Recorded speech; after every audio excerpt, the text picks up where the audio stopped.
Sa ngalan ng Ama at ng Anak at ng Espiritu Santo. Amen. Sumainyo ang Panginoon. At sumaiyo rin. Aminin natin ang ating mga kasalanan upang tayo ay maging marapat gumanap sa banal na pagdiriwang. Panginoong Jesus, binigyan mo kami ng bagong buhay. Panginoon, kaawaan mo kami. Panginoon, kaawaan mo kami.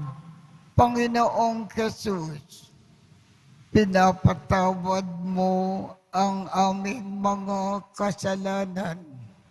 Kristo, kaawaan mo kami. Kristo, kaawaan mo kami. Panginoong Jesus, binabahagi mo sa amin ang iyong katawan at dugo sa Eucharistia. Panginoon, kaawaan mo kami. Panginoon, kaawaan mo kami. Kaawaan tayo ng Diyos amang makapangyarihan. Patawarin ang ating mga kasalanan at patnubayan tayo sa buhay na walang hanggan. Amen. Manalangin tayo. Ama naming makapangyarihan, sa pagganap nitong 40 araw na paghahanda at sa lakas na dulot ng iyong salita, ipagkaloob mo na maitalaga namin sa iyo ang banal na pagtitimpi ng aming buong pagkatao upang kami ay iyong laging marapatin na magkaisang diwa sa aming pagdalangin sa pamamagitan ni Jesucristo kasama ng Espiritu Santo magpasawalang hanggan. Amen. Magsiupo muna po ang lahat. Pagbasa mula sa aklat ng Deuteronomio. Nagsalita si Moises sa mga tao. Ngayon, mga Israelita, upang mabuhay kayo ng matagal at makarating sa lupaing ibinigay sa inyo ng Panginoon, unawain ninyong mabuti at sundin ang tuntuning itinuturo ko sa inyo. Ngayon nga'y itinuturo ko sa inyo ang mga tuntuning ito upang sundin. Unawain ninyo ito at sunding mabuti. Sa gayon, makikita ng ibang bansa ang inyong karunungan at lawak ng pangunawa. Sa gayon, hindi nila mapipigilang sabihin ang ganito, ang bansang ito'y matalino at may malawak na pagkaunawa. Sinong Diyos ng ibang bansa ang handang tumulong anumang oras liban sa Panginoon? Aling bansa ang may tuntuning kasing inam na mga tuntuning ibinigay ko sa inyo ngayon? Ngunit kaiingat kayo. Ang mga bagay na inyong nasaksihan ay huwag ninyong kalilimutan o ipagwawalang bahala habang kayo'y nabubuhay. Ituro ninyo ito sa inyong mga anak at mga apo. Ang salita ng Diyos. Salamat sa Diyos. Purihin mo, Jerusalem, ang Panginoong butihin. Purihin mo, Jerusalem, ang Panginoong butihin. Purihin mo, Jerusalem, purihin ang Panginoon. Purihin mo ang iyong Diyos, kayong mga taga-Siyon. Yaong mga pintuan mo ay siya ang nag-iingat. Ang lahat ng iyong lingkod ay siya ang nagbabasbas. Purihin mo, Jerusalem, ang Panginoong butihin. Ginagawang matahimik yaong mga hangganan mo. Bibigyan kang kasiyahan sa kaloob niyang trigo. Kung siya ay nag-uutos, agad itong natutupad. Dumarating sa daigdig na hindi na nagluluwat. Purihin mo, Jerusalem, ang Panginoong butihin. Kay Jacob niya ibinigay ang balita at pabilin. Ang tuntunit mga aral ibinigay sa Israel. Ang ganitong karapatan ay wala ang ibang bansa, pagkat hindi nila batid ang utos na itinakda. Purihin ang Panginoon. Purihin mo, Jerusalem, ang Panginoong butihin. Magsitayo na po ang lahat.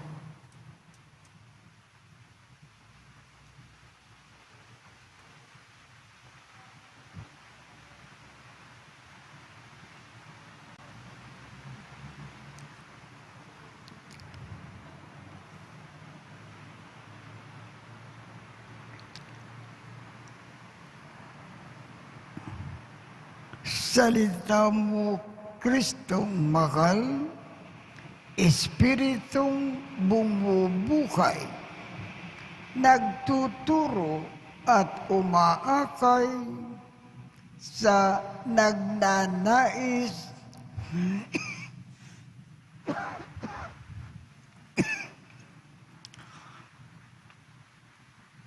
makamtan ang langit na walang hanggan.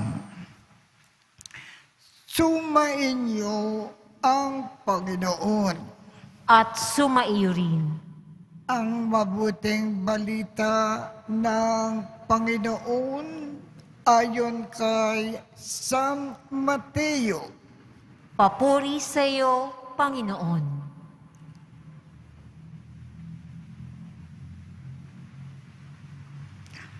Noong panahong iyon, sinabi ni Jesus sa kanyang mga alagad,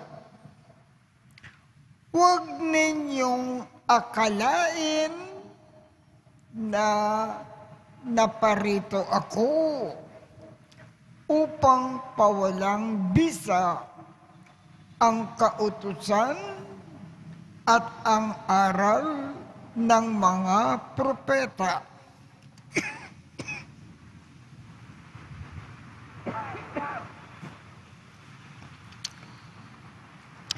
Naparito ako, hindi upang pawalang bisa, kundi para ipaliwanag at ganapin ang mga iyon. Tandaan ninyo ito, magwawakas ang langit at ang lupa.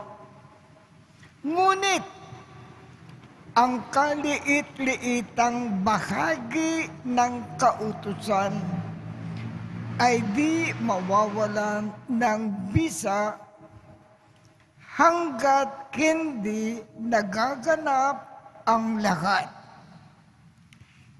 Kaya't sino mang magpawalang halaga kahit sa kaliit-liitang bahagi nito ay at magturo ng gayon sa mga tao ay ibibilang na pinakamababa sa kaharian ng Diyos. Ngunit ang gumaganap ng kautusan at nagtuturo na tuparin iyon at ay ibibilang na dakila sa kaharian ng Diyos. Ang mabuting balita ng Panginoon. Pinupuri ka namin, Panginoong Hesukristo. Magsiupo muna tayong lahat. Ano po ba ang ibig ipaalam sa atin ng ating Panginoon sa pamamagitan po ng ating ebanghelyo ngayong umaga?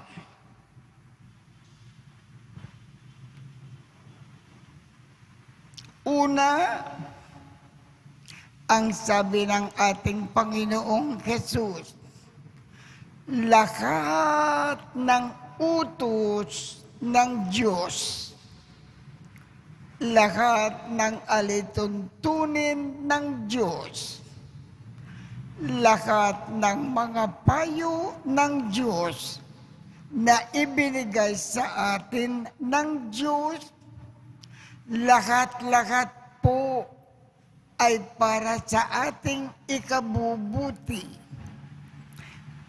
Ipinagkaloob sa atin ng Diyos ang mga ito para kung sinunod natin, gaganda ang ating buhay sa lupa. Magiging maayos, magiging mapayapa. At pagkatapos ng ating buhay sa lupa, makakamtan natin kaagad ang langit. Sa makatuwid, kung ibig natin gumanda talaga ang ating buhay sa lupa, kung ibig natin langit kaagad ang tungo natin pagkatapos ng ating kamatayan, lahat-lahat ng utos ng Diyos, tuparin natin nang walang pagkukulang. Saan natin makikita ang mga utos ng Diyos, mga alituntunin niya, mga payo? Lahat-lahat po nasa banal na kasulatan. At kung ibig po natin ipadama sa Diyos Ama ang ating pagmamahal sa Kanya, tuparin natin nang walang pagkukulang ang lahat ng Kanyang utos sa atin. Tayo, lagi natin iniisip ang mga utos ng Diyos ay ibinigay sa atin para tayo ay pahirapan, maparusahan. Hindi po. Lahat ng mga utos ng Diyos ipinagkaloob niya para sa ating ikabubuti. Sa totoo lang po, ang dahilan kung bakit marami sa atin ay naghihirap sa iba't ibang paraan, nagdudusa, nagkakasakit, at iba pa. Papaano kasi hindi natin sinusunod ang mga utos ng Diyos na itinakda niya para sa ating ikabubuti. Kung tapat tayo sa pagsunod sa mga utos ng Diyos, sa kanyang mga alituntunin, sa kanyang mga payo, gaganda ng husto ang ating buhay. May isang lalaki na bunggol ng sasakyan sa daan. Namatay on the spot. Bakit ganyan ang nangyari sa taong ito? Papaano kasi hindi niya sinunod ang patakaran ng Diyos, ang alituntunin ng Diyos. Ang sabi ng Diyos, huwag kang tatawid kung saan-saan, madidisgrasya ka. Tumawid siya, hindi sa pedestrian lane, nabunggol. Kung sinunod niya ang alituntunin ng Diyos, sana buhay na buhay siya. Bakit maraming tao nagkakasakit ngayon? TB, cancer, stroke, sakit sa bato, at iba pa. Sapagkat ang sabi ng Panginoon, ingatan mo ang iyong buhay. Huwag kang basta't kakain ng anuman. Kainin mo lang ang dapat mong kainin. Huwag kang magsigarilyo. Huwag kang mag-inom. Huwag kang magsugal. Huwag kang magpa-overwork. Hindi sinunod. Ano ang nangyari sa kanya? Atake de puso. Kung sinusunod natin ng maigi ang mga utos ng ating Diyos para sa ating ikabubuti, buhay na buhay tayo lagi. Hahaba ang ating buhay sa lupa. Laging masaya. Yan ang ibig ipaalam sa atin ng Diyos, ng ating Panginoon, sa pamamagitan po ng ating Ebanghelyo ngayong umaga. Magsitayo na po ang lahat.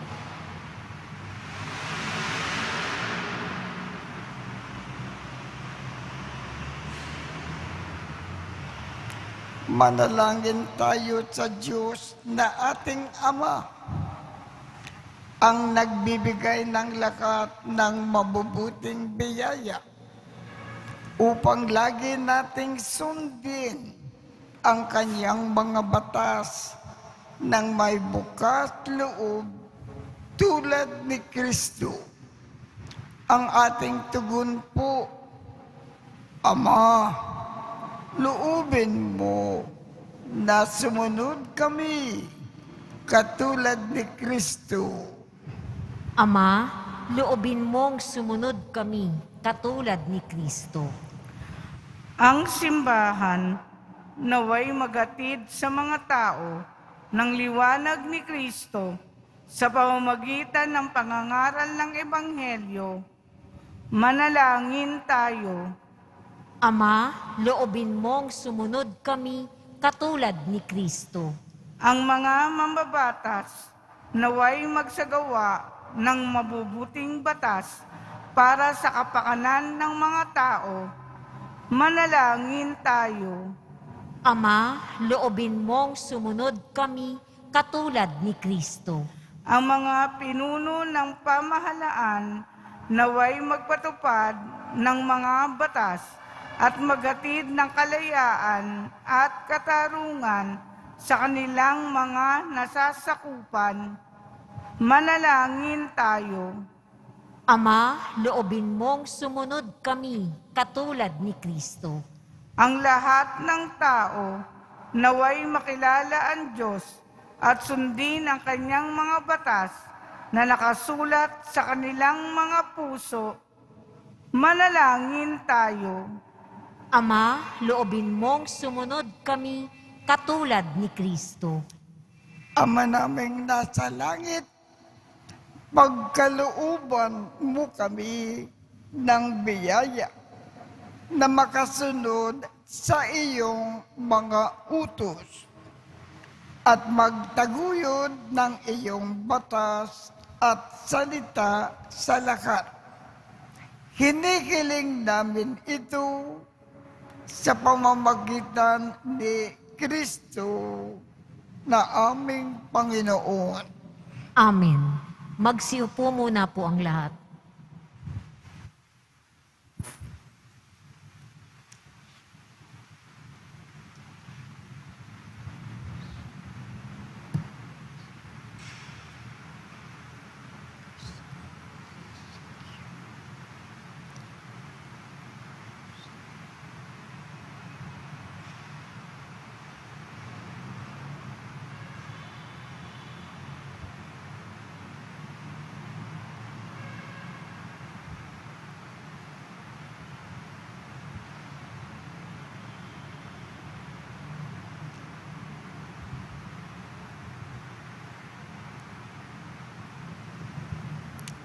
Kapuri-puri ka, Diyos Amang lumikha sa sanlibutan.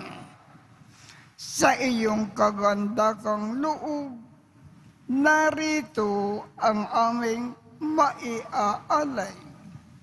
Mula sa lupa at bunga ng aming paggawa, ang tinapay na ito para maging pagkain na nagbibigay buhay. Kapuri-puri ang poong may kapal, ngayon at kailanman.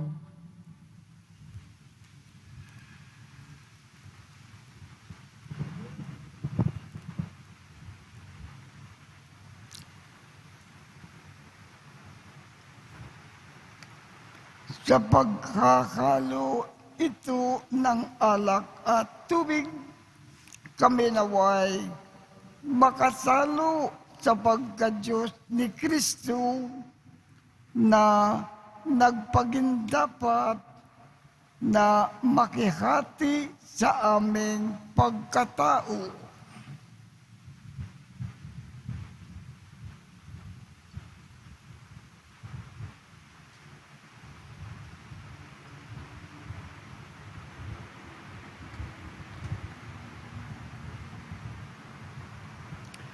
Kapuri-puri ka, Diyos Ama, na lumikha sa sanlibutan.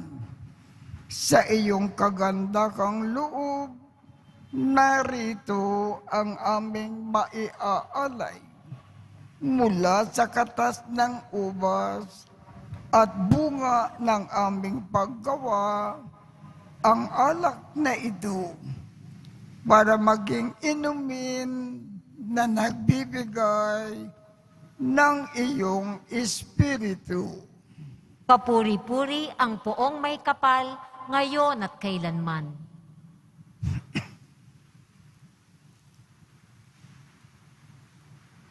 Diyos Amang lumikha, nakikiusap kami, mga makasalanan. Tanggapin mo po ang aming pagsisisi bilang handog upang kami ay matutong sumunod sa iyo ng buong puso.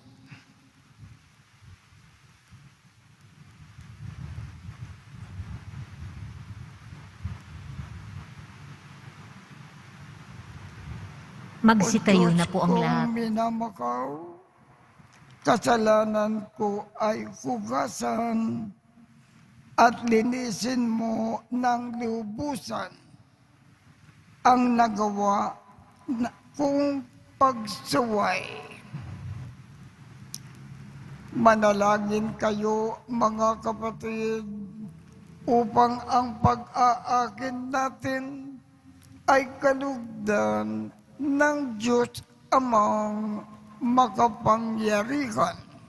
Tanggapin nawa ng Panginoon itong paghahain sa iyong mga kamay sa kapurihan niya at karangalan sa ating kapakinabangan at sa buong sambayanan niyang banal. Ama naming lumikha, tanggapin mo po ang mga panalangin at alay ng iyong sambayanan. At kami ay ipagtanggol mo sa mga ligalig sa buhay. Pakundangan sa pag-aakin na ngayon ay ipinagdiriwang sa pamamagitan ni Jesucristo kasama ng Espiritu Santo magpasawalang hanggan. Amen. Sumainyo ang Panginoon. At sumaiyo rin. Itaas sa Diyos ang inyong puso at diwa. Itinaas na namin sa Panginoon. Pasalamatan natin ang Panginoong ating Diyos. Marapat na siya ay pasalamatan. Ama naming makapangyarihan, tunay ngang marapat na ikaw ay aming pasalamatan sa pamamagitan ni Jesucristo na aming Panginoon. Sa pagbabakasakali mo na kami ay bubuti, isinugo mo si Jesucristo upang pangunahan kami. Bilang pagsunod sa iyong atas na bigay, ipinakayag ng iyong anak ang iyong kalooban na ang mga api at dukha ay kanyang damayan. Ngayon ay iyong inikakandog ang pagkakataon na aming maisaloob ang kanyang ganap at kusang paglilingkod upang sa iyo ay lagi kaming makasunod. Kaya kaisa ng mga anghel na nagsisiawit ng papuri sa iyo nang walang humpay sa kalangitan, kami ay nagbubunyi sa iyong kadakilaan. Santo, Santo, Santo, Panginoong Diyos ng mga hukbo, napupuno ang langit at lupa ng kadakilaan mo. Hosana sa kaitaasan, pinagpala ang naparirito sa ngalan ng Panginoon. Hosana sa kaitaasan. Magsiluhod po ang lahat. Ama naming banal, ikaw ang bukal ng tanang kabanalan.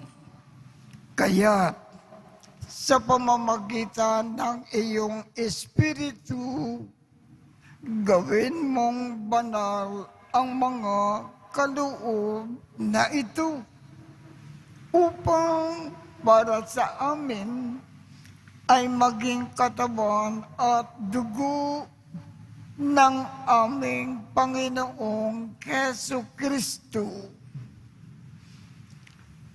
Bago niya pinagtiis ang kusang loob na maging handog, hinawakan niya ang tinapay.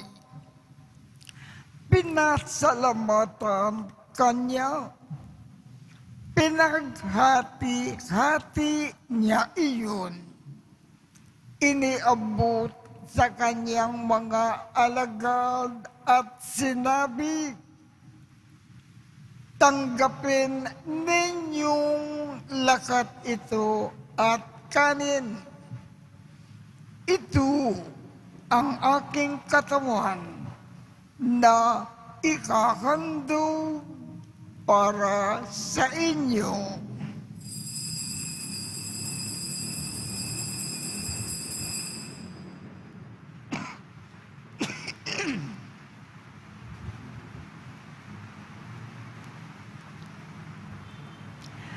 Gayon din naman, noong matapos ang hapunan, hinawakan niya ang kalis, muli kanyang pinasalamatan. Iniabot niya ang kalis sa kanyang mga alagad at sinabi, "Tanggapin ninyong lakat ito at inumin. Ito ang kalis ng aking dugo, ng bago at walang hanggang tipan. Ang aking dugo na ibubukos para sa inyo at para sa lahat, sa ikapagpapatawad ng mga kasalanan. Gawin ninyo ito sa pag-aalaala sa akin."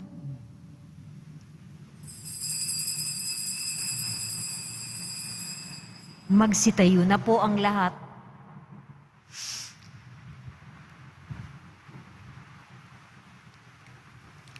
Ipagbunyi natin ang misteryo ng pananampalataya.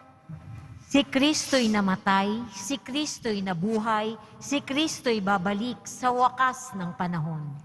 Ama, ginagawa namin ngayon ang pag-aalala sa pagkamatay at muling pagkabuhay ng iyong anak. Kaya't iniaalay namin sa iyo ang tinapay na nagbibigay buhay at ang kalis na nagkakaloob ng kaligtasan. Kami ay nagpapasalamat dahil kami ay iyong minarapat na tumayo sa harap mo para maglingkod sa iyo.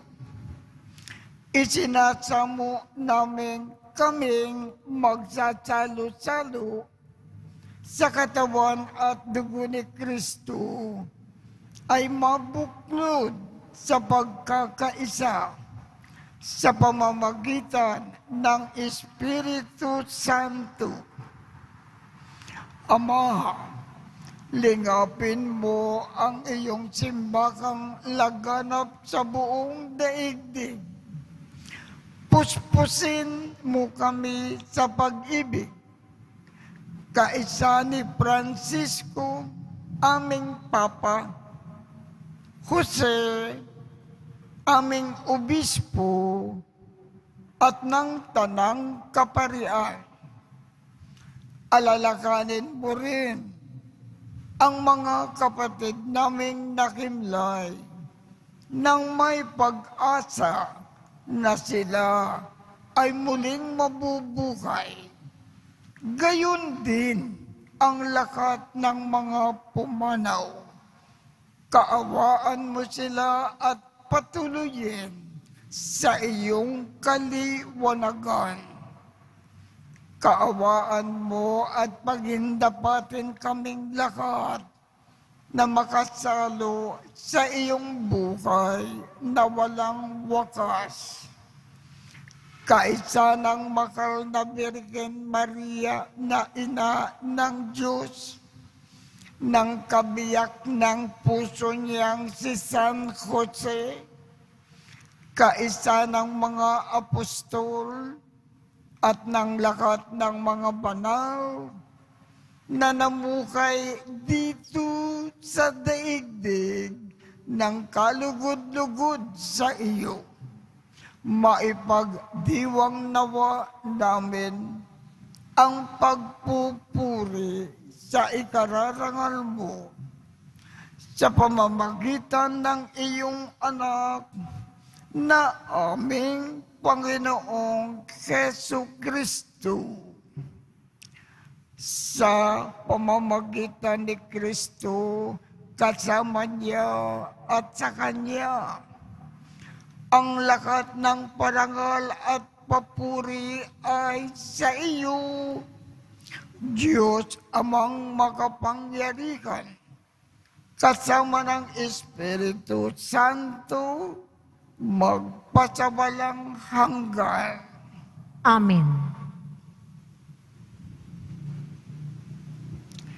Sa tagubilin ng mga nakagagaling na utos at turo ni Jesus na Panginoon natin at Diyos, ipakayag natin ng lakas loob. Ama namin, sumasalangit ka, sambahin ang ngalan mo, mapasa amin ang kaharian mo, sundin ang loob mo dito sa lupa para nang sa langit.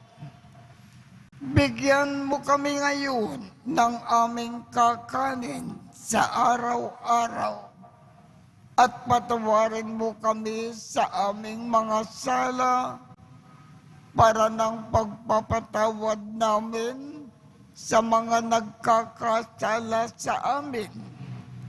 At huwag mo kaming ipahintulot sa tukso at iadya mo kami sa lahat ng masama.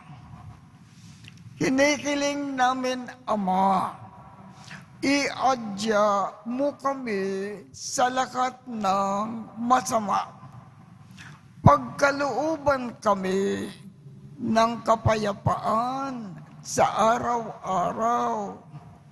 Iligtas sa kasalanan at ilayo sa lahat ng kapahamakan. Samantalang aming pinananabikan ang dakilang araw ng pagpapakayag ng tagapagligtas namin si Jesucristo. Sapagkat iyo ang kaharian at ang kapangyarihan at ang kapurihan magpakailanman.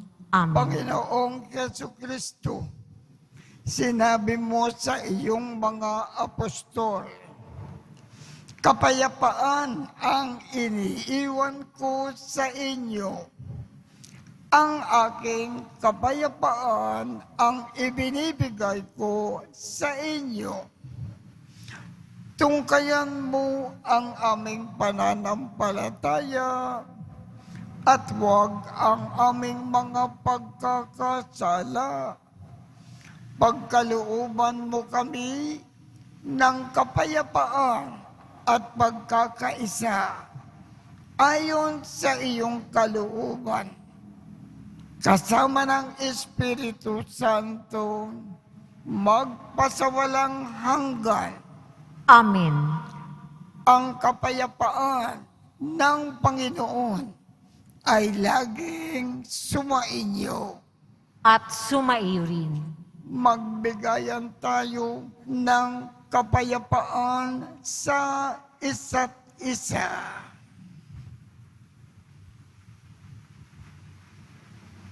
Kordero ng Diyos na nag-aalis ng mga kasalanan ng sanlibutan, maawa ka sa amin. Kordero ng Diyos na nag-aalis ng mga kasalanan ng sanlibutan, maawa ka sa amin. Kordero ng Diyos na nag-aalis ng mga kasalanan ng sanlibutan, ipagkaloob mo sa amin ang kapayapaan. Magsiluhod po ang lahat. Ito ang kordero ng Diyos. Ito ang nag-aalis ng mga kasalanan ng sanlibutan. Mapalad ang mga inaanyayahan sa kanyang bigin. Panginoon, hindi ako karapat-dapat na magpatuloy sa iyo, ngunit sa isang salita mo lamang ay gagaling na ako.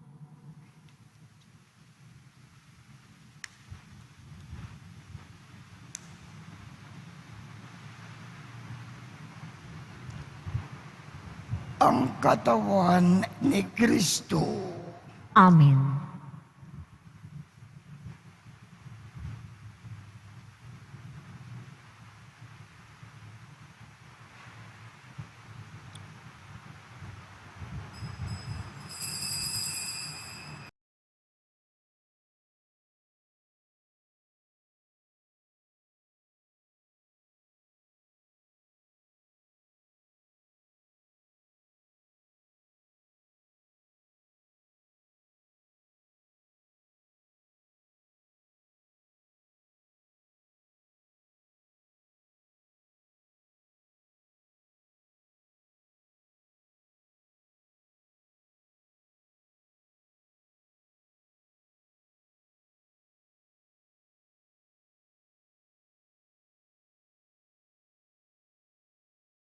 Ama naming mapagmakal, kami nawa ay pabanalin ng aming pinagsalukan sa kapag ng banal na pakikinabang sa ikapagiging dapat namin sa mga pangakong ibibigay sa pamamagitan ni Jesu Kristo kasama ng Espiritu Santo magpasawalang hanggan.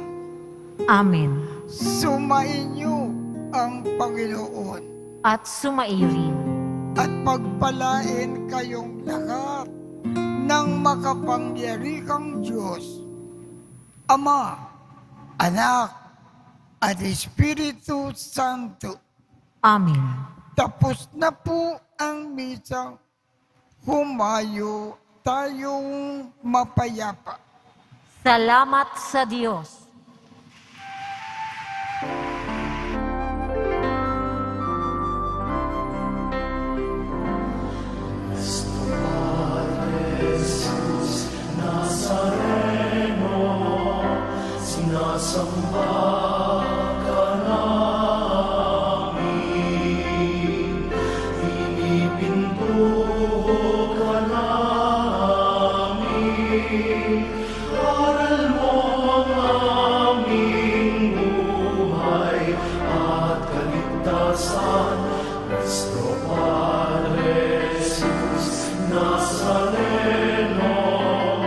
Iligtas mo kami sa kasalanan.